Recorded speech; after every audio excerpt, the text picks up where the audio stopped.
in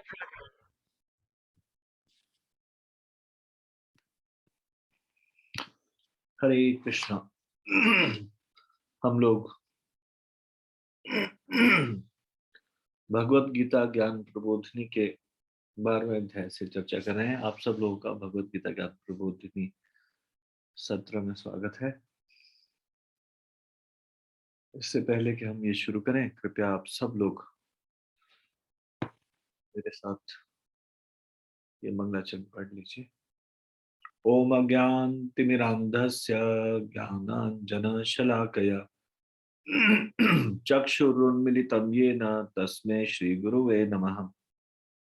श्रीचैतन्यमनोभीष्टं स्थापितं येन भूतले स्वयं रूपः कदा मह्यं ददाति स्वपदान्तिकम्।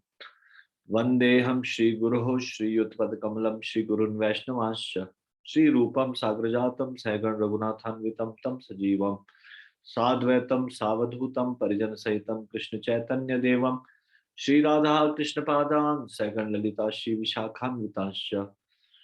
हे कृष्ण करुणा सिंधु दीनबंधु जगतपते गोपेश गोपिका कांत राधा कांत नमोस्तुते।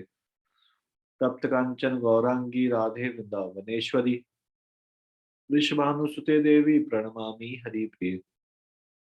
वाञ्छाकल्पतरुभ्यश्च कृपा सिन्धुभ्य एव च पतितानां पावनेभ्यो वैष्णवेभ्यो नमो नमः।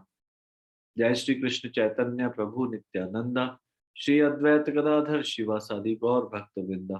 हरे कृष्ण कृष्ण कृष्ण हरे हरे, हरे राम राम राम हरे हरे।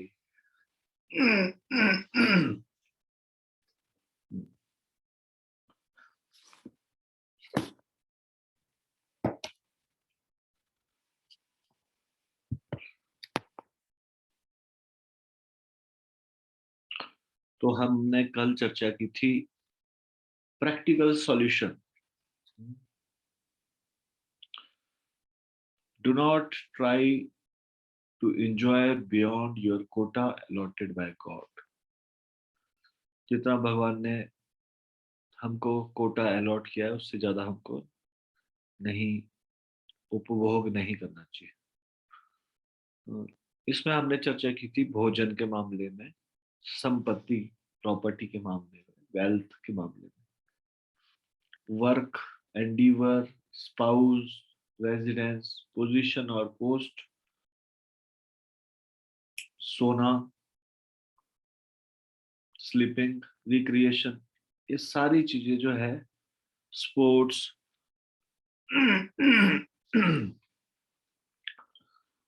जितना हम भगवान के द्वारा नियत अंश से अधिक उपभोग नहीं करना चाहिए।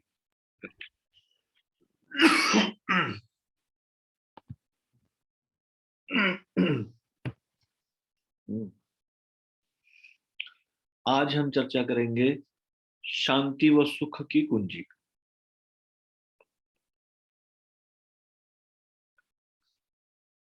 What is the key to peace and happiness?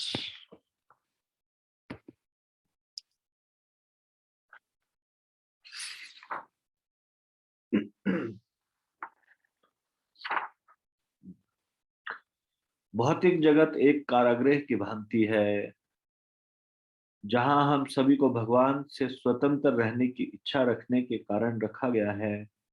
जिस प्रकार किसी अवज्ञाकारी नागरिक को कारागृह में रखा जाता है,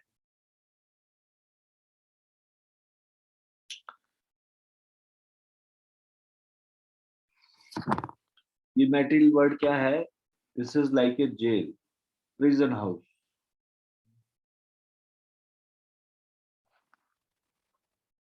और वहां किसको रखा जाता है?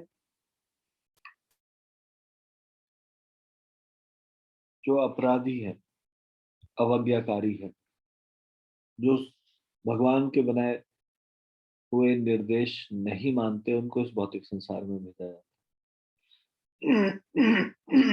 जो अवज्ञाकारी नागरिक है, सॉरी, तो हम लोग अवज्ञाकारी नागरिक है जितने भी संसार में।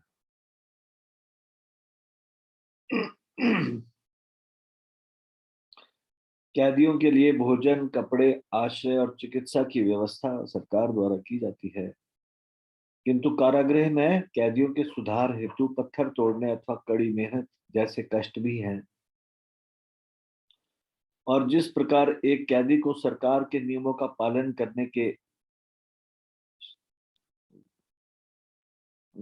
पर शीघ्र ही कारागृह से मुक्त कर दिया जाता है, उसी प्रकार जो लोग शास्त्रों का अनुगमन करते हुए भगवान के नियमों का पालन करते हैं, शीघ्र ही सभी कष्टों से मुक्त हो अपने खोए हुए घर आध्यात्मिक जगत में वापस जा सकते हैं।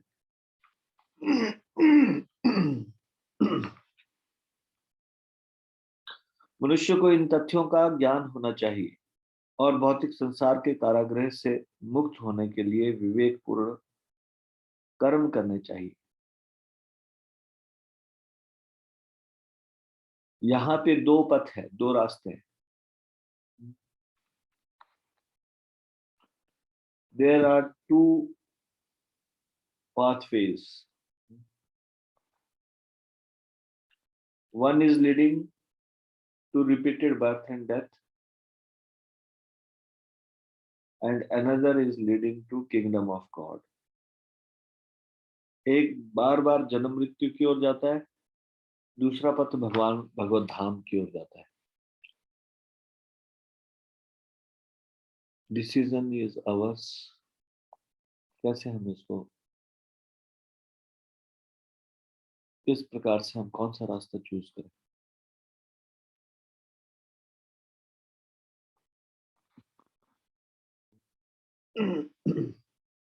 जिस तरह से हम देखते हैं, यदि कोई सरकार के बनाए हुए नियमों का अच्छे से पालन करता है और यदि जेलर रिकमेंड करता है कि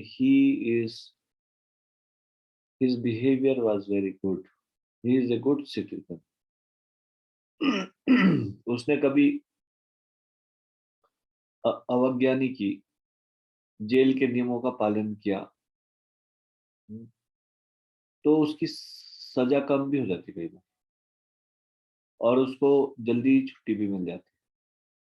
उसी तरह से हम यहाँ पे आए हैं इस भौतिक संसार में, यदि हम भगवान के बनाए हुए नियमों का पालन करें और जिस चीज के लिए हम बने भगवान की सेवा के लिए, वो अच्छे से कार्य करें, भगवान की सेवा, भगवान की भक्ति, यही जीव का कार्य है, इसी के लिए जीव को बनाया गया।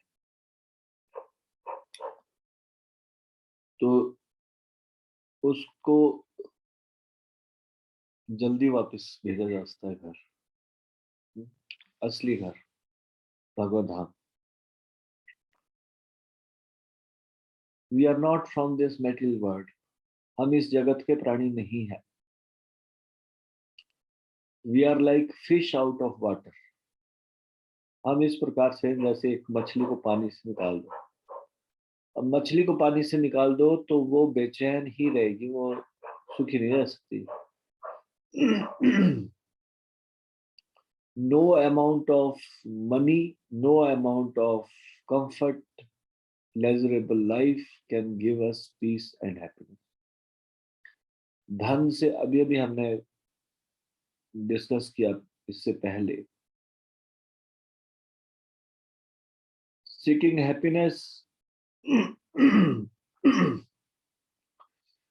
selfishly through sense gratification is of no use. You cannot get happiness, इस तरह से happiness मिल नहीं सकती।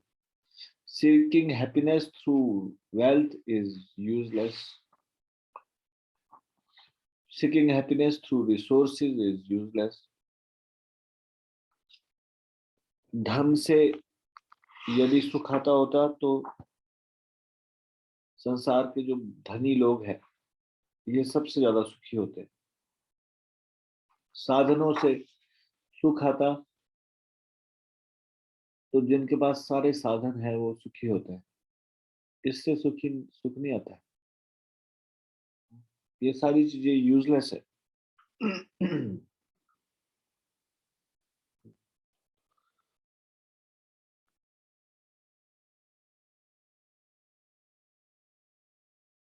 स्पिरिचुअल लाइफ जो हम थोड़ा जीते हैं, वो ही वास्तव में हैप्पीनेस का सोर्स है।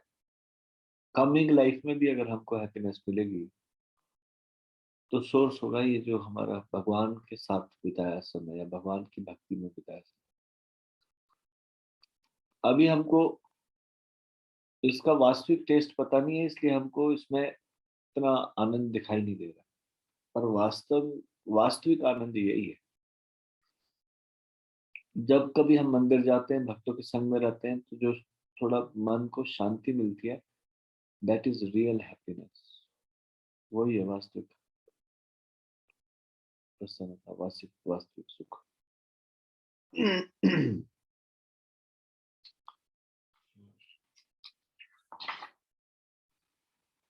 तो की टू पीस एंड हैप्पीनेस में, शांति और सुख की कुंजी में सबसे पहले हम चर्चा करते हैं अविद्या का पथ। अविद्या का पथ क्या है? भौतिक ज्ञान में प्रगति। ये अविद्या का पथ। हमने भी दो चर्चा की। एक है, दो रास्ते हैं हमारे सामने। एक है जो बार बार जन्म मृत्यु की ओर ले जाएगा, एक है जो भगवत धाम की ओर ले जाएगा। अब जो मार्ग हमें बार बार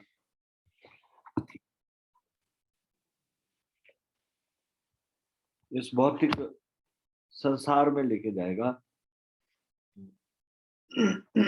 वो अविद्या का रास्ता है। Advancement in material knowledge. और ये एडवांसमेंट कैसी है मटेरियल नॉलेज में?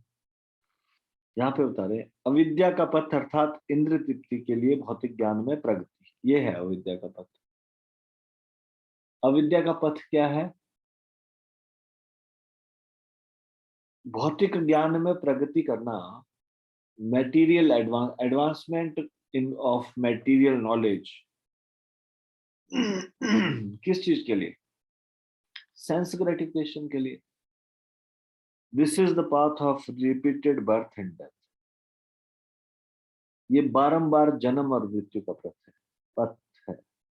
आधुनिक पुरुष इस आशा से कि जीवन के कष्टों में कमी आएगी, भोग विलास के अधिक से अधिक साधन बढ़ाने का प्रयास कर रहा है।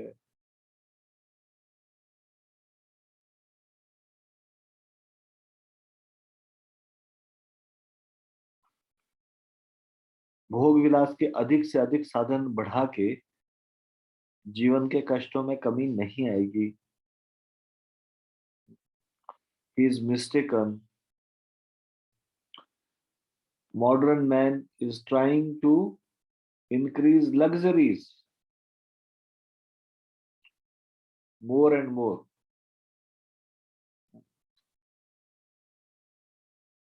तो ये लग्जरीज से वास्तविक सुख नहीं प्राप्त होगा,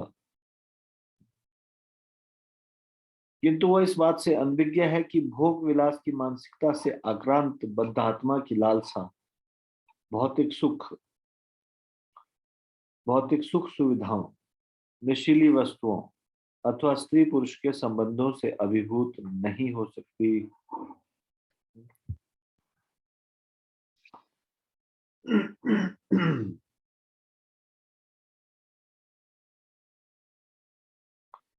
तो ये सबसे पहले क्या करना होगा? इंजॉइंग मेंटेलिटी को खत्म करना पड़ेगा। इंजॉइंग मेंटेलिटी,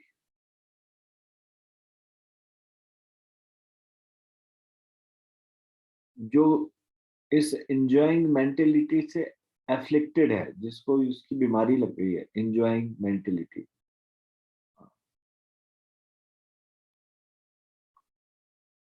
उसका ग्रीड, कंडीशन सोल का, बद्ध जीवात्मा का, उसका लोभ, वो मटेरियल लग्जरी से खत्म ही नहीं हो सकता। जितना ज्यादा वो लग्जरीज प्राप्त करेगा, उतना ज्यादा और लग्जरीज प्राप्त करना चाहिए। देयर इज नो एंड, उसका कोई एंड ही नहीं है।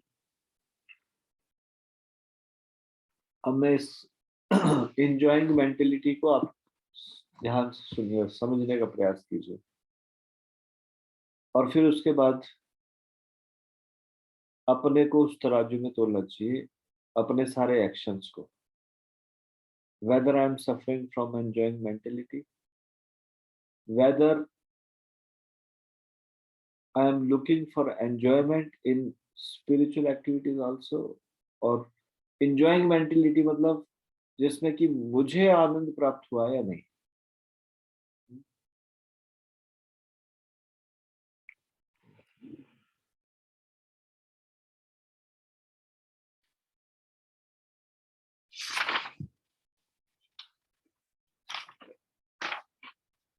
enjoying mentality विलास की मानसिकता। तो ये कैसे, जैसे कि एक उदाहरण मैंने देखा, खुद अपने आंखों से देखा उदाहरण मैं बता रहा हूँ। यहाँ पे शिमला में एक मंदिर है, राधा कृष्ण का मंदिर। वहां पे भागवत कथा चल रही थी। भागवत कथा के बाद जो व्यास आसन पे बैठे थे, वो सबको कुछ ना कुछ चीज बांटते थे, जैसे कि या तो बिस्कुट बांटेंगे तो एक एक पैकेट बिस्कुट देंगे सब, या फिर कई बार मिक्स चीज होगी, उसमें फ्रूटी होगी, बिस्किट्स होंगे, और कुछ कुछ चीजें होगी, तो प्रसाद के तौर पे इस तरह से ऐसी वहां पे व्यवस्था होती थी। और बहुत ज्यादा लोग नहीं होते थे, वो छोटा ही मंदिर का हॉल है, पर वो काफी मात्रा में सामान लाके उनके सामने रख देते थे, फिर वो सबको बांटते रहते थे। तो लोग एकदम से व्यास गद्दी के पास आगे को लपक के हाथ करके फिर उनसे लेते थे। मैंने एक व्यक्ति को देखा जो एक बैग लेके आए थे, खाली बैग, और राइट हाथ से ले रहे थे, और लेफ्ट हाथ हाथ को पकड़ाते थे राइट से अपने दूसरे हाथ में, और उसमें बैग में डाल, फिर उसके बाद दोबारा से मांगते थे, फिर राइट से लेफ्ट में पकड़ाते थे, फिर उसमें पूरा बैग भर के लेके जाना जाते थे। अरे it is mercy of lord. प्रसाद मतलब, प्रसाद का मतलब होता है भगवान की कृपा, तो सबको मिलनी चाहिए। अभी अभी हमने पढ़ा, we should take our quota only. सिर्फ जितना हमारे नियत, हमारा कोटा है बस उतना लेना चाहिए, बस उससे ज्यादा नहीं लेना चाहिए। इस प्रकृति से भी नहीं लेना चाहिए उससे ज्यादा, अपना कोटा जितना है उतना लेना चाहिए। जो एंजॉइंग मेंटेलिटी से एफ्लिक्टेड व्यक्ति है, उसकी ग्रीड खत्म नहीं होती, उसको लगता है how can I get more and more, ज्यादा से ज्यादा मुझे कैसे प्राप्त हो। उसको ऐसा लगता है हाउ कैन आई एक्यूमुलेट, मैं कैसे इकट्ठा कर सकता हूँ मोर एंड मोर, ज्यादा से ज्यादा। या मैं हर चीज में लाभ कैसे उठा सकता हूँ। कई बार मेटल वर्ड से आते हैं लोग, भक्त बनते हैं, फिर उसके बाद ये समस्या जाती नहीं है इंजॉइंग मेंटेलिटी, या हर जगह कुछ लाभ उठाते। I know one person, one devotee, जो भी बैकग्राउंड रहा हो, कि अगर कभी उनका कॉल आ गया और उठा लिया, तो मतलब उन्होंने कुछ ना कुछ तो काम देना है। मतलब एक बार मैं मायापुर में था, तो उनका कॉल आया, तो उन्होंने कहा प्रभु जी कहाँ पे हो, मैंने बोला मायापुर। उसे मायापुर में, उसे बहुत बढ़िया प्रभु जी, एक छोटा सा काम है, वो कर लेना। मैंने बोला क्या काम है। वो बोलते हैं वहां पे जो बड़ी बड़ी मूर्तियां हैं पंच तत्व की, उनका गार्लैंड लेके आना है। अब मैं सोच रहा हूँ इतनी बड़ी वो मूर्तियां बहुत बड़ी है। आपने देखिए पंच तत्वों की मूर्तियां कितनी बड़ी बड़ी, 13 फीट और समथिंग उनकी हाइट है, और उनके टांगों तक वो गार्लैंड लटका। तो मैंने बोला पहली बात तो वो गार्लैंड कैसे लाया जाएगा, वो कहाँ मिलेगा। तो उन्होंने बोला कि एक फ्लावर बिन है, वो बिल्कुल पंच तत्वों के पास ही है, शाम को पुजारी लोग उसमें डालते, तो उसमें से नित्यानंद जी वाला लेके आना। अब मैंने बोला कि I am coming through flight, मैं कैसे आप उसको लेके आऊंगा सामान के साथ। मतलब I am just telling you, I am not criticising him, but somehow और अदर कोई भी अगर किसी से भी बात हो जाए और उससे सोचे इसका लाभ कैसे उठाया जाए, जैसे कोई व्यक्ति किसी से फोन पे बात हुई और बोले कि कहाँ पे हो, अच्छा उसने बताया कि मैं तो यहाँ पे हूँ, तो अच्छा वहां पे ये चीज बड़ी फेमस मिलती है, आप साथ में ये भी ले आओगे थोड़ा। या फिर हम कई बार मंदिर में देखते हैं, सर्दियों के दिन थे और आरती के बाद फिर वो सबको दिखाते हैं आरती। एक व्यक्ति, ठंड थी, दिल्ली मंदिर की बात है, नहीं ये किसी और मंदिर की बात होगी, एक भक्त प्रभु जी ने बताई है। तो उन्होंने बताया कि वन पर्सन उसके पास जब आरती आई तो वो हाथ सेकने लगे थे, चलो उतनी देर कुछ तो लाभ उठाया जाए। That is not meant for this, और हाथ सेकने के लिए थोड़ी नहीं बनी आरती। वो सोच रहे कुछ तो लाभ उठाया जाए, मतलब हर चीज में कुछ ना लाभ, कुछ ना कुछ तो लाभ उठाया जाए। आरती आई है तो चलो कुछ थोड़ा ही सेक, सही थोड़ा साथ हाथ ही सेक लो। This is enjoying mentality. अगर सोचे कि एंजॉइंग मेंटेलिटी क्या है, एंजॉइंग मेंटेलिटी है हर जगह कैसे उसका, हम कैसे किसी चीज का लाभ उठा सकते। दिल्ली मंदिर में चरणामृत शाम तक बढ़ता रहता है, लास्ट में जब मंदिर बंद होने वाला होता है तो जो भी चरणामृत होता है वो कुछ बचा होता है, एक छोटा सा ग्लास में जो भी वहां लोग होते हैं उनको दे देते हैं कि आप इसको पी लो। हाँ? तो गर्मियों के दिनों में कई बार उसमें थोड़ा सा कुछ बनाना शेक या फिर चीकू शेक इस तरह से डाल के फिर वो चरणामृत सबको बांट रहे होते हैं। बड़ा टेस्टी चरणामृत बनाया होता है, चरणामृत होता है साथ में उसमें ये चीज ऐड करती होती है उसका वॉल्यूम बढ़ाने के लिए। एक चम्मच चरणामृत में वो लगता है बहुत अमेजिंग दिव्य टेस्ट लगता है तो चरणामृत, लेकिन उसमें कुछ थोड़ा सा उसको मिक्स किया होता है। अब सुबह सुबह की बात है, सारा दिन भर ये चरणामृत चल रहा है, तो सब लाइन में लगे चरणामृत लेने के लिए। एक व्यक्ति आगे हाथ कर रहा है, उसके बाद जो बांटने वाला है उसने डाला है उसके हाथ में, तो वो आगे बढ़ ही नहीं रहा। वो बोलता है एक बार नहीं 3 बार लेता हूँ मैं, 3 बार। तो उन्होंने 3 बार डाल दिया, चलो ठीक है 3 बार लेता है तो 3 बार, मतलब उसको ज्यादा चाहिए। उसके बाद 3 बार देने के बाद फटाफट से पिया, फिर उसके बाद दोबारा से हाथ करके मतलब थोड़ा सा और डाल, थोड़ा सा और डाल। What is this enjoying mentality? कैसे लाभ उठाया जाए, मतलब कहाँ, किस किस इस संसार में भी ऐसे एंजॉइंग मेंटेलिटी से एफ्लिक्टेड लोग, ऐसी भोग विलास की मानसिकता से आक्रांत बद्ध आत्मा, उसकी ग्रीड कभी खत्म नहीं हो सकती।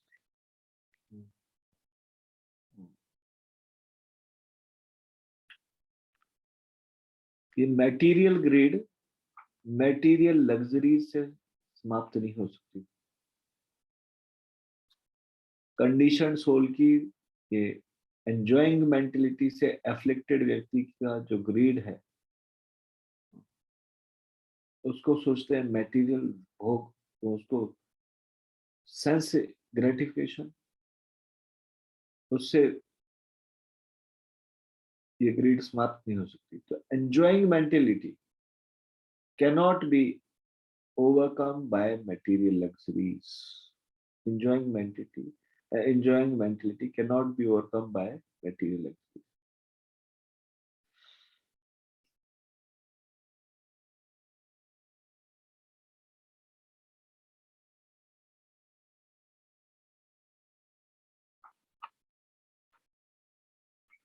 तो भौतिक सुख सुविधा, नशीली वस्तु, स्त्री पुरुष के संबंध, इससे वो कभी संतुष्ट नहीं हो सकता। तो ये क्या है, ये एक भौतिक ज्वर है। ये इस तरह से जैसे कोई अपने भौतिक ज्वर को बढ़ाए, किसी को बुखार है और उसको 102 डिग्री बुखार है,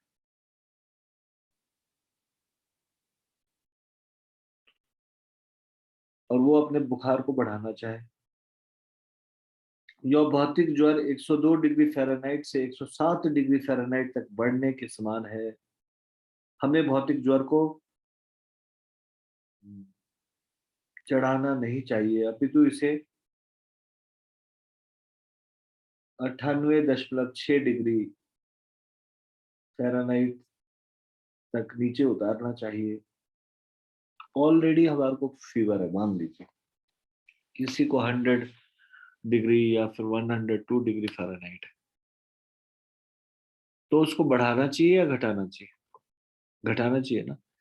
आपने देखा है कभी बुखार में कोई व्यक्ति बीमार हो जाता है, बुखार हो जाता है, डॉक्टर भी बोलते हैं कि इसको ठंडी पट्टियां माथे पे रखो, थोड़ा उसका टेम्परेचर कम हो जाए। हम्म। वैसे ही ऑलरेडी हमारे को संसार की मेटीरियल डिजायर्स है, ये बुखार से पीड़ित है हम, मेटीरियल डिजायर के बुखार से। तो हमको बढ़ाने की जरूरत है कि घटाने की जरूरत है? अगर ऐसा कहा जाता है, अगर किसी का बुखार 107 डिग्री तक पहुंच जाए तो फिर उसका जीवित रहना मुश्किल होता है, इससे ज्यादा बॉडी सहन नहीं कर सकती। हम देखते हैं 101 102 में बहुत हालत खराब हो जाती है, 104 3 4 ये बुखार बहुत हालत खराब हो जाती है, उस समय खतरे की घंटी होती है, एकदम बुखार उतरना चाहिए। और नहीं तो बाहरी माध्यम से ही उतारे, ठंडी पट्टियां लगा के। 107 डिग्री तक पहुंच गया अगर बुखार, तो फिर उसके सर्वाइवल के चांसेस कम हो, मतलब वो मर सकता है व्यक्ति। तो ये मेटीरियलिस्टिक लोग, उनको समझ में नहीं आ रहा, उनको पहले से 102 डिग्री बुखार है, अब उनको कम करने की जरूरत है ताकि नॉर्मल टेम्परेचर आ जाए 98.6 फ़ारेनहाइट। अब वो संसार के मेटीरियल लग्जरी को बढ़ा रहे हैं और अपने बुखार को 107 डिग्री पहुंचाने की कोशिश कर रहे हैं, जिससे कि जो अपने को नीचे नर्क की ओर ले जाने के लिए, नीचे के पथ की ओर।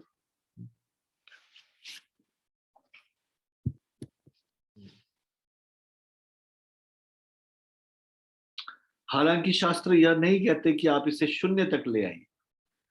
शून्य तक ले आइए मतलब आप कुछ भी सेंस ग्रेटिफिकेशन मत करो, जीरो कर दो, खाना जीरो, ऐसा नहीं कह रहे शास्त्र, नहीं कह रहे ना। पर इतना तो रखो, 98.6 डिग्री टेम्परेचर रखो। मतलब जितनी जरूरत है उतना, उतना इंद्रियों का, इंद्रियों का इंद्रिय तृप्ति उतनी जितनी स्पिरिचुअल, आध्यात्मिक तरीके से बताई गई। हाँ? इसको स्पिरिचुअल बना दो ना, मटेरियल डिजायर को भगवान स्पिरिचुअल बना दो। भौतिक संसार के इंद्रियों को संतुष्ट नहीं करना ऐसे नहीं कहा जाता, संतुष्ट करना है, लेकिन उसको तरीका बदल देना है। बुखार में कुछ खाओ ही मत ऐसे थोड़ी नहीं बोला जाता, लेकिन कुपथ्य मत खाओ। कुपथ्य मतलब उसमें खाने के टाइम कुछ चीजें होती है, जैसे किसी का गला खराब है, उसको बोला आइसक्रीम मत खाओ, ऐसा बोला जाता है ना। आइसक्रीम खाने से क्या होगा, पहले ही गला खराब है, आइसक्रीम खाएंगे और ज्यादा खराब हो जाएगा, फिर बैठ ही जाएगा गला। तो खाने के लिए मना थोड़ी नहीं किया जा रहा। उसी तरह से ये शरीर मिला है, आंखें मिला है, देखने के लिए मना किया जा रहा है, सुनने के लिए मना किया जा रहा है, नहीं ना। लेकिन कैसे इसको उतना रखो जितना की आवश्यकता है। Recreation okay, sports is also, भक्ति का मतलब ये भी नहीं है कि स्पोर्ट्स ही मत करो, लेकिन अगर सारा के सारी चीजों को करें कृष्ण को सेंटर में रख के, और ताकि ये कृष्ण के लिए किसी तरह से उपयोग हो। जैसे गुरुकुल के बच्चे हैं, क्या वो स्पोर्ट्स में पार्टिसिपेट नहीं करते? देते हैं, लेकिन ताकि शरीर स्वस्थ रहे और इस स्वस्थ शरीर से अच्छे से भगवान की सेवा हो पाए, इस उद्देश्य से ऐसा करते हैं। भक्तों को भी ये ट्रिक सीखना चाहिए। अब वो इतने ज्यादा लालायित नहीं होते कि हर समय उनके दिमाग में स्पोर्ट्स स्पोर्ट्स स्पोर्ट्स ही चल रहा है, हर समय उनके दिमाग में कृष्ण ही चल रहे हैं। और अगर शरीर को स्वस्थ रखने के लिए व्यायाम भी कर रहे हैं तो कृष्ण की ही सेवा के लिए कर रहे हैं, प्रसन्नता के लिए कर रहे हैं, भौतिक भोग विलास के लिए नहीं कर रहे। तो यहाँ पे जैसे ये एग्जांपल दिया गया, ऑलरेडी बुखार है 102 डिग्री, उसको बढ़ाना नहीं, उसको घटाना है की जरूरत है। यानी कि ऑलरेडी सेंस ग्रेटिफिकेशन की डिजायर है, उसको कम करने की जरूरत है, बढ़ाने की जरूरत थोड़ी नहीं है कि सेंस ग्रेटिफिकेशन कैसे बढ़ाया जाए, कैसे बढ़ाया जाए। इस संसार में क्या हो रहा है, ये हो नहीं रहा, बढ़ाया नहीं जा रहा। ये जो बड़े बड़े हॉस्पिटल है उसमें अलग अलग वार्ड है,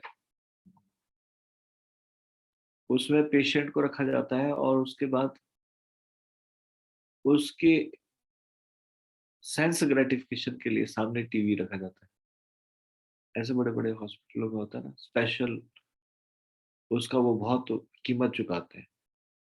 और मरने का समय आ गया है, अभी भगवान का नाम लेना चाहिए, ये खुद भी नहीं जानते ना उस बूढ़े व्यक्ति को बताते, बल्कि उसको सिखाते हैं कि ठीक है मरना तो ठीक है, मरने से पहले कुछ तो एंजॉय कर लो, just watch movies, watch dance on TV और वट एवर यू लाइक।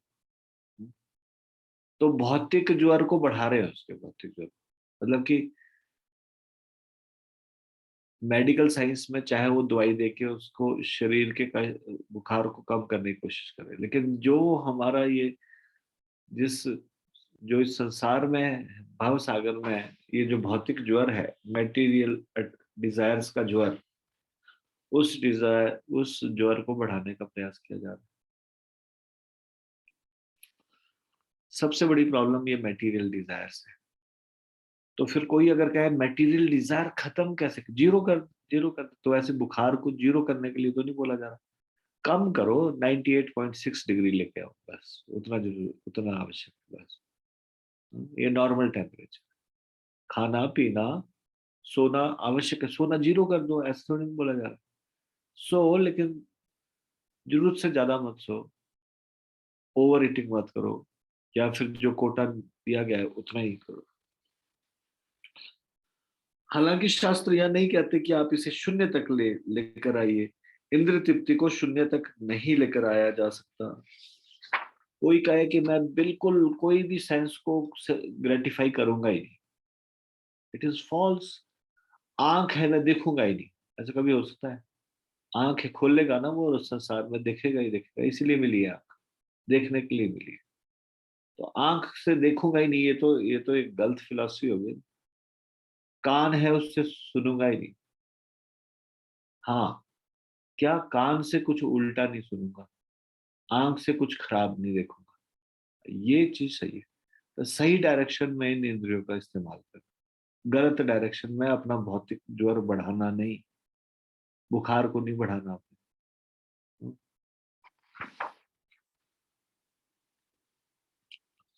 जैसा कि पिछले शीर्षकों में उल्लेख किया गया है, हमें इंद्रियों को भोजन, संपत्ति, धन इत्यादि का केवल नियत अंश ही स्वीकार करने की अनुमति देनी चाहिए। वह नियत अंश है 98.6 डिग्री फ़ारेनहाइट। हाँ? इतना टेम्परेचर होना चाहिए, इससे ज्यादा।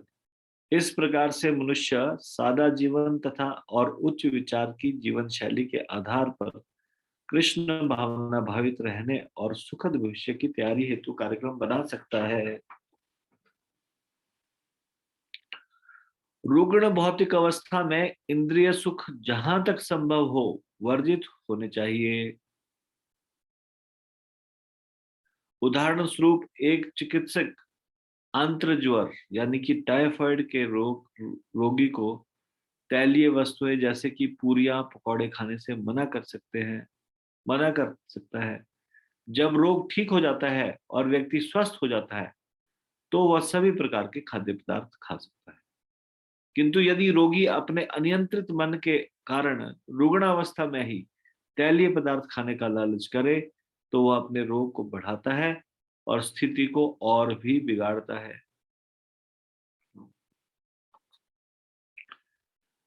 उसने अपने स्वास्थ्य को गड़बड़ कर लिया है, इसलिए डायबिटीज वाले को मीठा नहीं खाने के अलाउड, क्योंकि उसने मीठा खा खा के अपना पहले अब उसके अपने उसका स्वास्थ्य गड़बड़ है, वो बीमार है, इससे उसका जब उसका ठीक हो जाएगा फिर उसके बाद होगा। अब इस भौतिक संसार में बहुत सारे कठोर नियम है, नियंत्रण में रहना पड़ता है, प्रकृति के नियंत्रण। अब प्रकृति का नियंत्रण उनके ऊपर नहीं चलेगा जब वो भगवत धाम चले जाए, क्योंकि तब वो सुधर चुके हैं। तब वो आंखों को सही डायरेक्शन में यूज कर रहे हैं, जिब्बा को सही डायरेक्शन में यूज कर रहे हैं। तब तब उस समय वो, यहाँ पे रिस्ट्रिक्शन है, वहां पे रिस्ट्रिक्शन नहीं है, लेकिन वहां पे सब लोग सुधर के जाते हैं, तो इसलिए कोई भी सेंसेस का दुरुपयोग नहीं करता। तो एक जो बीमार व्यक्ति है उसको मना किया जाता है। कई बार लोग बोलते हैं कि इतने सारे नियम, भक्ति में इतने सारे नियम। हाँ, भक्ति में इतने सारे नियम इसलिए क्योंकि we are in a diseased condition, हम बीमार हैं। अब बीमार व्यक्ति के लिए नियम होने ही चाहिए। क्या बीमारी लगी है हमको? हमको बीमारी लगी है भौतिक इच्छाओं की बीमारी। ये बीमारी है हमारी। और भौतिक इच्छाओं की बीमारी हमको लगी है, मैटीरियल डिजायर्स की बीमारी।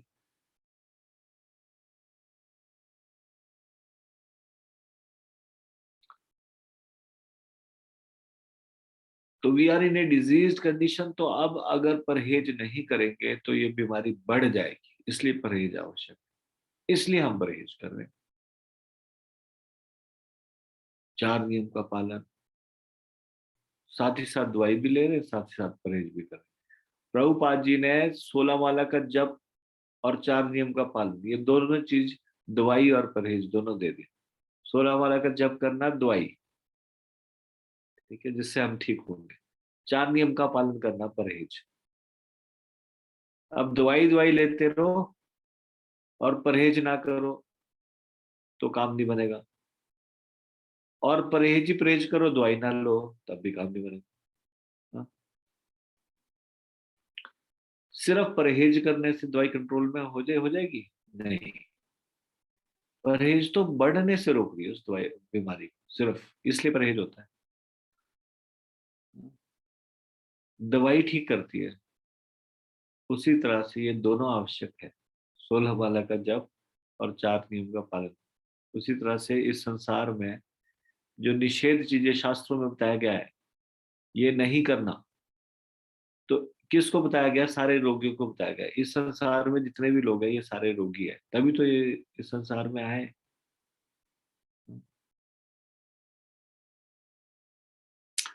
आधुनिक पुरुष आत्मा से अनभिज्ञ भौतिक भोग विलास के विभिन्न तरीकों, जैसे कि जिह्वा की तुष्टि के लिए लाखों निरीह पशुओं के वध के लिए संगठित वधशालाओं का अनुरक्षण करना, द्यूत क्रीड़ा के लिए जुआ घर कैसीनो चलाना, शरीर, मन व कभी कभी जीवन तक को भी नष्ट कर देने वाली मदिरा और नशीली वस्तुओं में लिप्त रहना, प्राण घातक रोगों को आमंत्रित करने वाले अवैध यौन संबंधों का जोर शोर से ढिंढोरा पिट रहा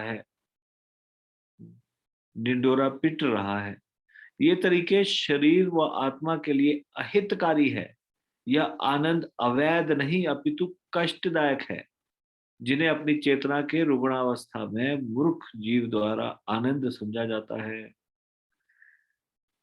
देखिए, जब व्यक्ति को खुजली की बीमारी होती है तो उसको लगता है खुजली में आनंद आ रहा है। मान लीजिए फोड़ा हो, थोड़ा सा खुजली हो गई, खुजली में फिर जहाँ खुजलाते हैं तो थोड़ा सा ग्रेटिफिकेशन मिलती है, थोड़ी देर के लिए संतुष्टि मिलती है। लेकिन अगर वो खुजलाते रहे तो बाद में वहां फोड़ा हो जाएगा, वो कष्ट का कारण बन जाएगा। तो इस सेंस ग्रेटिफिकेशन से जो आनंद दिखाई देता है, वो आनंद ऐसा ही है जैसे कि खुजली की बीमारी होने पर खुजली से थोड़ी राहत मिलती है। असलियत में वो राहत नहीं है। हाँ, असलियत में तो खुजली को सहन करना और वहां पे दवाई लगाना। मान लीजिए डॉक्टर ने एक लेप लगाया, दवाई लगाई वहां और कहा कि इसको टच नहीं करना, तो पेशेंट बोले खुजली होगी तो क्या करना, तो फिर रोकना अपने हाथ को, नहीं खुजली नहीं करनी है, बढ़ जाएगी बीमारी। हाँ? बाद में खुजली नहीं होगी, सहन किया ना पहले और दवाई लगाई, तो बाद में खुजली की बीमारी ठीक हो जाएगी, फिर खुजली नहीं होगी। वैसे ही सेंस ग्रेटिफिकेशन का दिल किया और सेंस ग्रेटिफिकेशन हमने, मान लीजिए हम दवा भी लगा रहे और सेंस ग्रेटिफिकेशन भी कर रहे, तो उससे क्या होगा, उससे ये बीमारी बढ़ जाएगी, वो ठीक नहीं होगी, फिर उससे फोड़ा हो जाएगा और खराब हो जाएगी बीमारी। तो क्या करना, सहन करना, और क्या करना, सहन करना और सेंस ग्रेटिफिकेशन से अपने आप को रोकना। क्यों जरूरी है सेंस ग्रेटिफिकेशन से अपने आप को रोकना?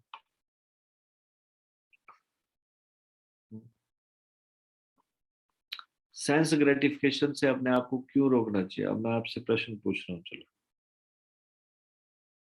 इंद्रिय तृप्ति से अपने आप को क्यों रोकना चाहिए? क्या समझ में आया? जो मैंने बोला वो रिपीट ही करना है आपको। आपको क्या समझ में आया? सेंस ग्रेटिफिकेशन से अपने आप को क्यों रोकना चाहिए?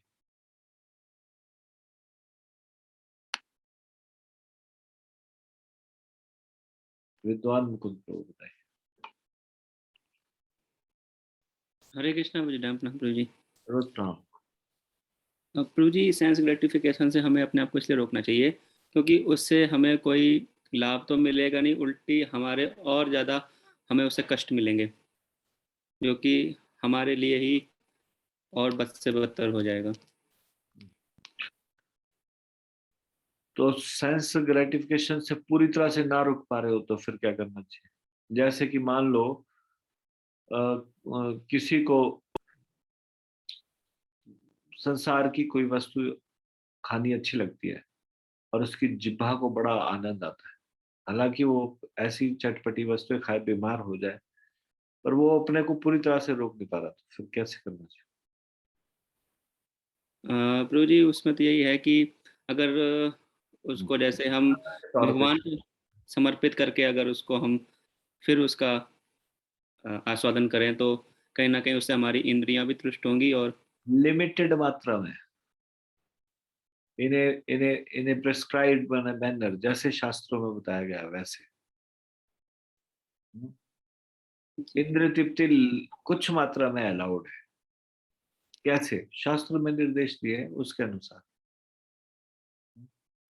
करुणा माता जी, यस माता जी, आप कुछ बोलना चाहते? हरे कृष्णा प्रभु जी, दंडवत प्रणाम। हाँ प्रभु जी, जैसा आपने बताया कि अगर अगर हम उसका करते रहेंगे इंद्र तृप्तियों का, सेंस ग्रेटिफिकेशन। हाँ, तो प्रभु जी वो कभी भी क्या बोलते हैं, हम उसको जितना लेंगे उतना हमारी क्रेविंग और बढ़ती चली जाएगी, वो हमारी क्रेविंग्स को कम नहीं करेगी।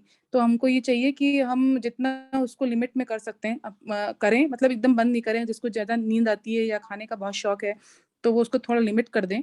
बाकी वो 4 रूल्स को फॉलो करते हुए थोड़ा इंद्र तृप्ति को शांत करते हुए, क्योंकि एकदम से कुछ भी चीज़ खत्म नहीं होती है प्रभु जी, तो थोड़ा उसको पहले कंट्रोल करते हुए फिर उसको धीरे-धीरे खत्म करने की कोशिश करें। क्योंकि वो जैसा आपने एग्जाम्पल दिया कि खुजली की अगर बीमारी है तो अगर उसको और हम उसको बढ़ाते चले जाएंगे तो वो बढ़ती चली जाएगी। धन्यवाद। और स्पिरिचुअलाइज करना, जो मटेरियल चीज, मटेरियल डिजायर है उसको स्पिरिचुअलाइज करना। Anybody want to add anything?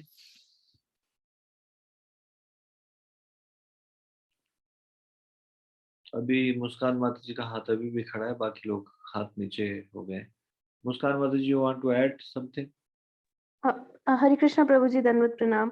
प्रभु जी, वो मतलब मैं आप ही की बात को रिपीट करने के लिए सोच रही थी इधर कि जैसे आपने बोला टेम्परेचर नॉर्मल टेम्परेचर 98.6 है, तो अगर अभी हम 102 पे हैं तो हमें यही कोशिश करनी चाहिए कि हम 98.6 पे तो आ जाएं एटलीस्ट। तो उसी के लिए प्रभु जी जो मतलब जैसे हर हर चीज़ है उसको हम कृष्णा को सेंटर करके करें तो धीरे धीरे प्रभु जी इंद्र तृप्ति की भावना खत्म हो जाएगी और वो चीज़ भी कंट्रोल हो जाएगी हमारी। हरे कृष्णा प्रभु जी, धन्यवाद प्रणाम। धन्यवाद।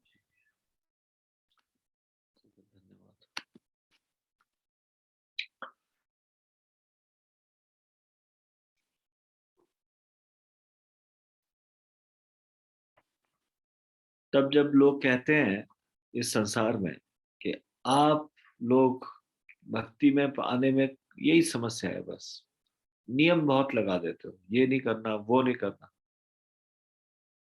तो ये नियम जो है, ये नियम की वजह से कई लोग आ नहीं पाते हैं।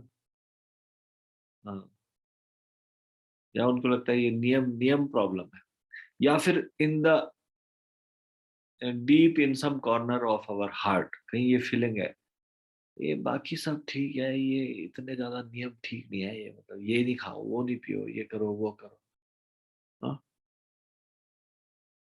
तो आप लोगों की अपनी खुद की अंडरस्टैंडिंग क्या है, ये नियम होने चाहिए या नहीं होने चाहिए? राधा रूपी माता जी। यस माता जी। हरे कृष्णा प्रभु जी, दंड प्रणाम। धन्यवाद प्रणाम। प्रभु जी नियम तो होने चाहिए जैसे शास्त्रों में बताए हैं, पर प्रभु जी जो नए डिवोटीज होते हैं उन्हें शुरुआती दौर में डोंट्स नहीं बताए जाते कि क्या नहीं करना है। इसीलिए कुछ लोग अगर पहले ही डोंट्स बता दिए जाए, ये नहीं खाना और ये नहीं खाना है, ये चीजें हम लोग इसका सेवन नहीं करते हैं, तो उनके पास बहाना हो जाता है कि फिर खाने को रह क्या गया, प्याज नहीं खाना, लहसुन नहीं खाना, चॉकलेट नहीं खानी, ये नहीं खाना। तो इसलिए उनको पहले शुरुआती उसमें डोंट्स नहीं बताए जाते प्रभु जी। हरे कृष्ण। जैसे इसका कोई उदाहरण दे सकते हो आप? जैसे डोंट्स नहीं बताए जाते, डूज बताए जाते। तो जी यही मतलब मैं तो खाने से रिलेट कर सकती हूँ ठीक है। कि मतलब कोई किसी को इस कि अच्छा प्याज प्याज नहीं खाते, लहसुन भी नहीं खाते, चॉकलेट भी नहीं खाते और मसूर की दाल भी नहीं, दालों में भी और मसाले में फिर प्याज नहीं डालना, लहसुन नहीं डालना, तो बाकी क्या बाकी क्या रह गया? ठीक है, मैं तो उदाहरण के तौर पे बताता हूँ। उदाहरण के तौर पे प्रभुपाद जी जब नए लोग आते थे उनको प्रसाद पाने के लिए प्रोत्साहित करते थे और बोलते थे आप सब लोग प्रसाद पाके जाइए, खूब प्रसाद पाइए, ईट प्रसादम अप टू योर नेक। ऐसा होता नहीं है, मतलब जस्ट ऐसे बोला जाता है, मतलब कि अच्छे से प्रसाद पाओ। और कुछ दिनों के बाद जब वो भक्त बन जाते हैं फिर वो लेक्चर में सुनते हैं अत्याहार प्रयासश्च प्रजल्पो नियम आग्रह अल्पाहार, ये भक्ति में बाधक है। तो कोई सोचेगा अरे अल्पाहार करने अत्याहार करने के लिए तो बोल रहे थे प्रभुपाद जी। हाँ, उसकी स्टेज देख के उसको बताया जा रहा है ठीक है, कम से कम प्रसाद तो पाओ, अच्छे से पाओ, खूब पाने के आते हैं पाओ लेकिन प्रसाद पाओ। Dos and don'ts.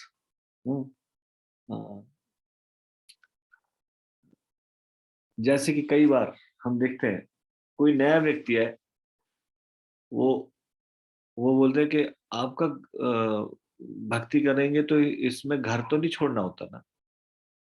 बोले नहीं नहीं, घर किसने बोला छोड़ने के लिए, कोई घर नहीं छोड़ना होता। बाद में वो वैराग्य के बारे में पढ़ता है और उसके बाद फिर हो सकता है वो अविवाहित हुआ भी और वो निर्णय ले कि मैं पूरा जीवन कृष्ण को अर्पित करना चाहता हूँ। ऐसा पढ़ता है, ऐसा नहीं होता, पढ़ वो खुद से ऐसा करता है, मतलब कि उसको समझ में आ जाती है इम्पोर्टेंस।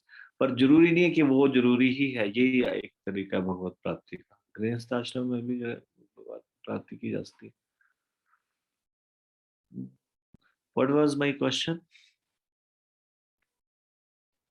Initial question. टू जी आप पूछ रहे थे नियमों का होना जरूरी है कि नहीं है? हाँ, ये नियम हमारे जीव लाइफ में होने चाहिए क्या? ये स्पिरिचुअल लाइफ में इतने सारे नियम है आप लोगों को क्या लगता है ये नियम क्या होने चाहिए?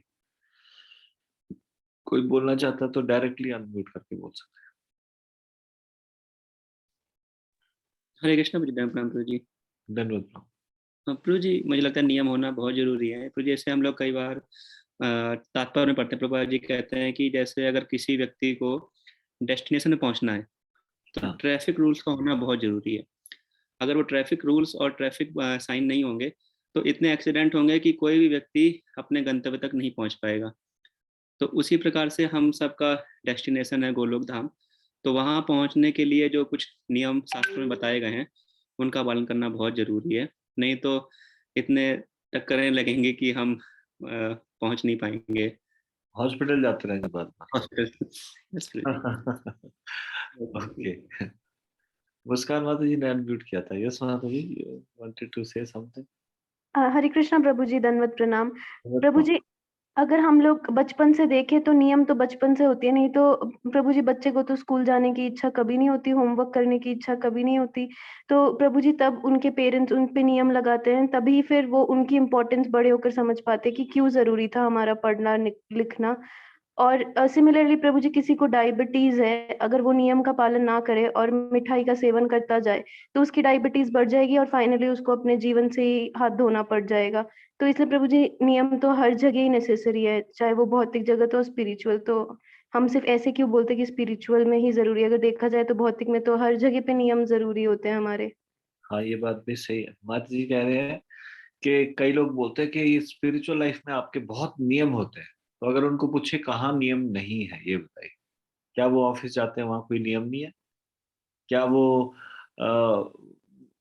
कहीं पे भी जाते हैं, हॉस्पिटल जाते हैं, कहीं पे भी जाते हैं, हर जगह जो वहाँ के नियम है वो पालन करने पड़ते हैं। इतने बजे दुकान खुलेगी तो इतने बजे, या फिर मेगा मार्ट में जो कोई भी जो भी नियम है वो सब लोगों को पालन करना पड़ता है। इस संसार के नियमों को कौन सा हम पालन नहीं करते?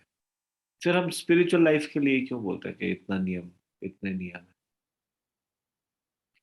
थैंक यू माता जी। और हरे ये कृष्ण प्रभु जी, दंडवत प्रणाम। हरे कृष्णा प्रभु, दंड प्रणाम। प्रभु जी एक और पॉइंट ऐड कर सकते हो? हाँ जी बताओ। प्रभु जी, अगर नियम नहीं होंगे तो हम पशु बन जाएंगे। जैसे पशु के जीवन में कोई नियम नहीं है, अगर वो 12 बजे तक सो रहा है तो उसको कोई इसका फर्क नहीं रोकने है, वो वाला सोता नहीं। रहे।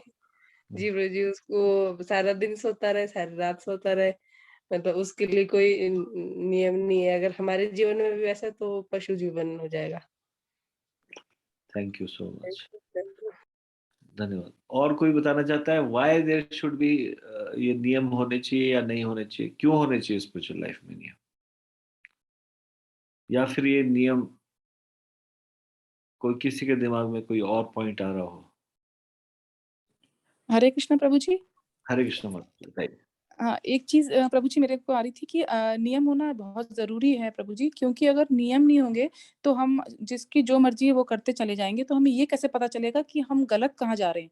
जब तक हमें सही चीज़ का पता नहीं होगा तो हम ये कैसे, जब गलत चीज़ कहाँ किधर निकल ज कितना दूर जा रहे हैं और सही कर रहे हैं कि नहीं कर रहे हैं, बिना नियम के हम नहीं पता कर सकते प्रभु जी। तो अपने आप को सही करने के लिए नियमों का पता होना बहुत ज़रूरी है, तभी हम सही डायरेक्शन पे जा सकते हैं और अपनी गलती को पता कर सकते हैं प्रभु जी। हरे कृष्ण प्रभु जी। ठीक है। हरे कृष्ण प्रभु जी, धन्यवाद प्रणाम। धन्यवाद प्रणाम, बताइए। प्रभु जी क्षमा करें प्रभु जी, मैंने अभी ज्वाइन किया। प्रभु जी आप प्रश्न रिपीट कर सकते हैं? प्रश्न ये है कि इतने सारे नियम है स्पिरिचुअल लाइफ में, ये खाना वो नहीं खाना, सुबह जल्दी उठना, हाँ, मतलब नियम ही पालन करते रह जाएंगे, मतलब ऐसा लगता है अन्य लोगों को। तो अगर हमारे भी हृदय में डीप इन द हार्ट कहीं पे ऐसा होता है कि नियम इतने पालन क्यों किए जाए, तो उसको हम आज अच्छे से चर्चा करके क्लियर कर रहे हैं। Why it is important to follow rules and regulation. प्रभु जी अगर आ गया हो तो मैं कुछ बोल सकता हूँ? जी बोलिए।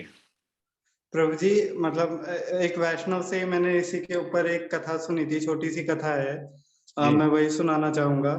जी प्रभु जी एक बार एक व्यक्ति होता है तो वो कुछ काम नहीं करता है, तो उसके वो कुछ कमाता नहीं, तो उसकी पत्नी उससे बहुत परेशान रहती है, वो सारा दिन घर पे पड़ा रहता है। तो और उसका एक दोस्त होता है जो किसान होता है, वो बहुत ही मेहनती होता है और वो बहुत मेहनत से काम करता है। तो उसकी पत्नी सारा दिन उससे कहती रहती कि कुछ तो काम करो, तो वो कुछ सुनता नहीं है। तो वो उससे कहती है अच्छा चलो एक नियम बना लो कि रोज तुम जाकर के अपने दोस्त का मुंह देख के आओगे, और जब तक तुम उसका मुंह नहीं देख के आओगे तब तक मैं तुम्हें खाना नहीं दूंगी। तो वो ये नियम बना लेता है। फिर एक दिन क्या होता है कि उसको पूरा दिन हो जाता है, उसका दोस्त कहीं दिखता ही नहीं, क्योंकि उसका दोस्त दूसरे गांव गया होता है, तो उसको पूरा दिन खाना ही नहीं मिलता है। तो फिर अगले दिन वो एकदम सुबह-सुबह भोर होते ही तुरंत जाता है कि जल्दी से दोस्त का मुँह देख के आऊँगा तो मेरी पत्नी मुझे खाना देगी। तो वो दोस्त अपने खेत में होता है और वो वहाँ खुदाई कर रहा होता है, तो उसको वहाँ खजाना मिल जाता है। तो अब उसी समय उसका वो मतलब वो आलसी व्यक्ति उसको देख लेता है और वो कहता है देख लिया, देख लिया, देख लिया। अब उसे लगता है कि उसने खजाना देख लिया, दोस्त को लगता है। तो दोस्त सोचता है कि अगर इसने राजा को बता दिया तो सारा खजाना राजा ले लेगा। तो कहता है ठीक है, ऐसा करते हैं कि आधा मैं रख लेता हूँ, आधा तुम रख लो। तो उसको आधा खजाना मिल जाता है। तो इस पे प्रभु जी मतलब जिन वैष्णव से मैंने सुना था उन्होंने कहा था कि अगर सिर्फ एक व्यक्ति का ही मुंह देखने का नियम बनाने से जब व्यक्ति का इतना भला हो सकता है, तो यदि हम भगवान से जुड़े अपने नियम बनाएंगे तो हमारा कितना भला होगा। जैसे कि 16 माला का जप करना या 4 नियमों का पालन करना। और प्रभु जी इस पे एक छोटी सा पॉइंट और ऐड करना था मुझे कि प्रभु जी नियम तो अगर हम स्वयं से बना के पालन करेंगे तो ज्यादा बेहतर है, नहीं तो माया तो हमसे करवा ही लेगी। जैसे हम देखते हैं कि किसी को शुगर हो जाता है तो फिर उसे मीठा ना खाने का नियम बनाना पड़ता है, या किसी का कोलेस्ट्रॉल बीपी बढ़ जाता है तो उसके फिर उस हिसाब से खान पान का परहेज करना पड़ता है। तो अगर हम तपस्या नहीं करेंगे तो जैसा आप कहते हैं तो फिर माया करवाएगी ही। प्रभु जी बस यही कहना था, कुछ गलती हो तो क्षमा करें। इस कथा में जो आपने बताया उसमें कहीं किसी दिन वो जल्दी घर से ना निकल जाए, इसलिए सुबह सुबह ही उसका मुंह देख लें, तो उसमें सुबह जल्दी उठने का नियम अपने आप ही बन गया, मतलब इस डर के कारण कि भोजन ना मिले तो कुछ तो नियम बना। जी प्रभु जी। चलो ठीक है। हरे कृष्ण प्रभु जी, धन्यवाद। धन्यवाद। नित्य किशोरी माता जी, यस माता जी, आप कुछ बताइए। हरे कृष्णा प्रभु जी, दंडवत प्रणाम। प्रभु जी सबके पॉइंट्स अच्छे थे। अब जब भौतिक चीजों के लिए भी हमें नियम बनाने पड़ते हैं, स्कूल जाने के लिए टाइम पे जाना पड़ता है, वरना पनिशमेंट मिलती थी कि क्लास से बाहर रहना पड़ेगा। अगर हम स्पिरिचुअल लाइफ में गुरु के और शास्त्रों के अनुसार नियमों को फॉलो करेंगे तो प्रभु जी इससे तो हमें उच्च रस की आस्वादन होगा, यानी कृष्ण प्रेम प्राप्त होगा, जो हमारा जिंदगी का लक्ष्य है। और हम तमोगुणों से सतोगुण की ओर भी जा रहे हैं प्रभु जी से।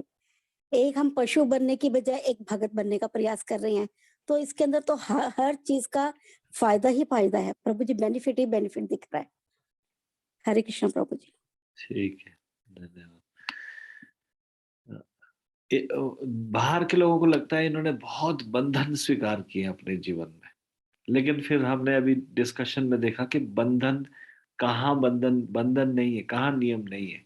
और उसको बंधन समझने के ऐसे समझेंगे कि बंधन है तो हर जगह ही बंधन है। कौन सा बंधन, तो ये बंधन मैं पहले विनय भूषण प्रभु का पॉइंट ले लेता हूँ, फिर मैं इसको एक्सप्लेन करता हूँ आगे। और Vinay Bhushan Prabhu, yes Prabhu ji, you want to say something?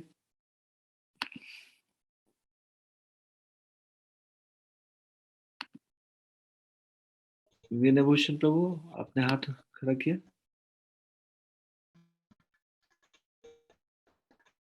आपकी आवाज नहीं आ रही है प्रभु जी, सिग्नल का प्रॉब्लम है।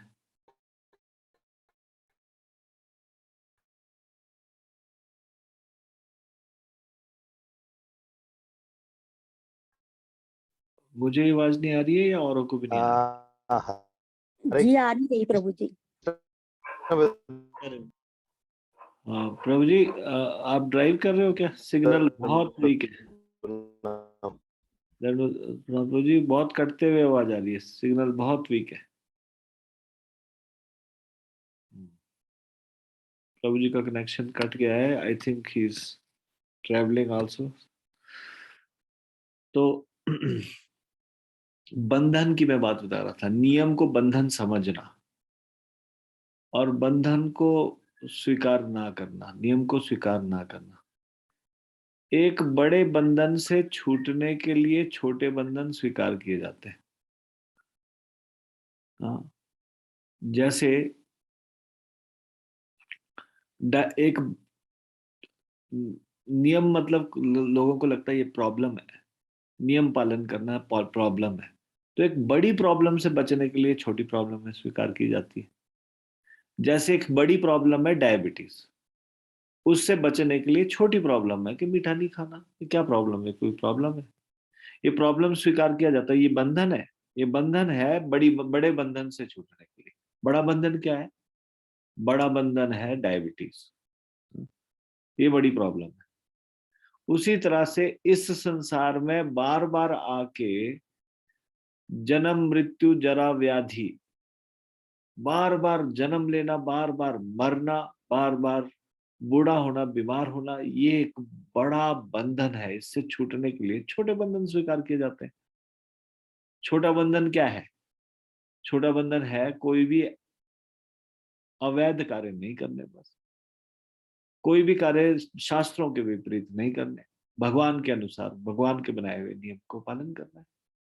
तो भगवान के बनाए हुए नियम को पालन करने में क्या समस्या क्या है? कोई समस्या नहीं।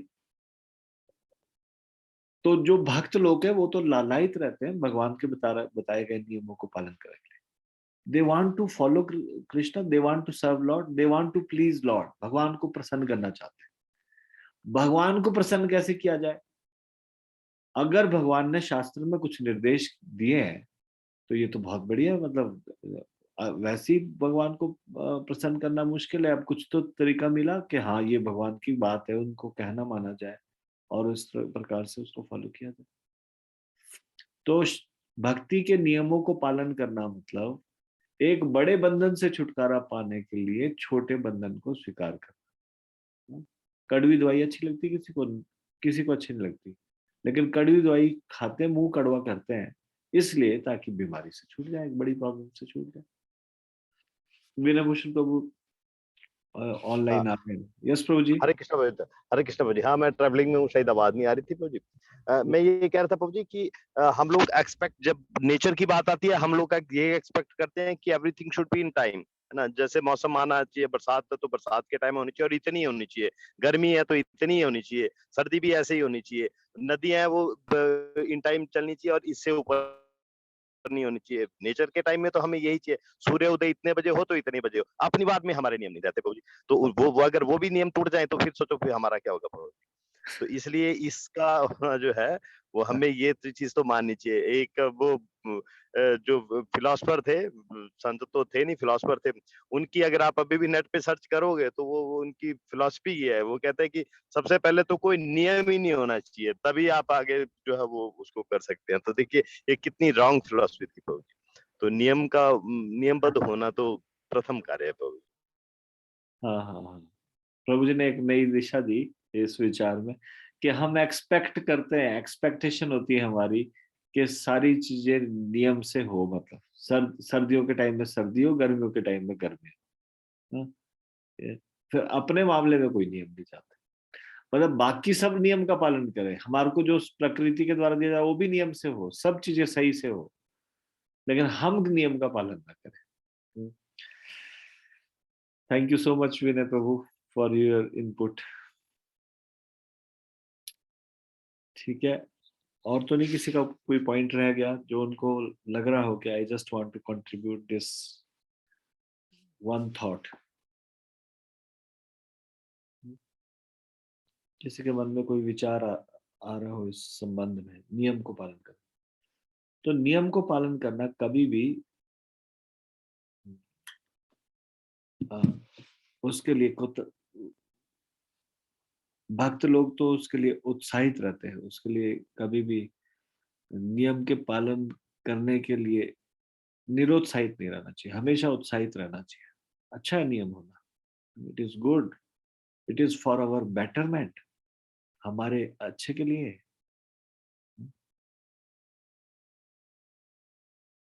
ठीक है, तो हम अभी यहीं तक चर्चा करेंगे। हम लोग भगवत गीता ज्ञान प्रबोधनी से चर्चा कर रहे हैं और हम चर्चा कर रहे हैं शांति और सुख की कुंजी, की टू पीस एंड हैप्पीनेस। ये आज हमने ये नया टॉपिक शुरू किया, की टू पीस एंड हैप्पीनेस। इसमें हमने चर्चा की देयर आर टू पाथ्स दो पथ है, एक है रिपीटेड बर्थ और डेथ का, और एक है leading to kingdom of God. और इसी में ही अब अविद्या के पथ के बारे में हम बात कर रहे थे। अविद्या का पथ जो कि मटेरियल नॉलेज में एडवांसमेंट फॉर सेंस ग्रेटिफिकेशन, ये अविद्या का पथ है। सेंस ग्रेटिफिकेशन के लिए मटेरियल नॉलेज, तो इस पे आज हमारी चर्चा हुई।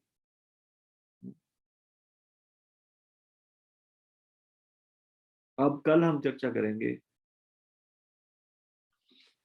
कल्चर ऑफ विद्या क्या है, विद्या की संस्कृति क्या है, दिव्य ज्ञान में प्रगति।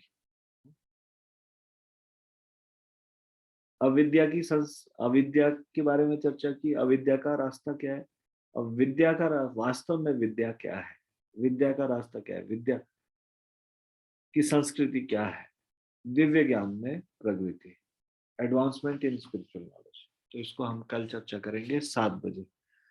मैं आपसे निवेदन करूंगा एग्जैक्टली 7 बजे आ जाए। आज भी 7 बजे शुरू हो गया था। भगवत गीता ज्ञान प्रबोधिनी की जय, श्रीमद् भगवत गीता की जय, शिल प्रभुपाद की जय, निताई गौर प्रेमानंदे, हरि हरि बोल।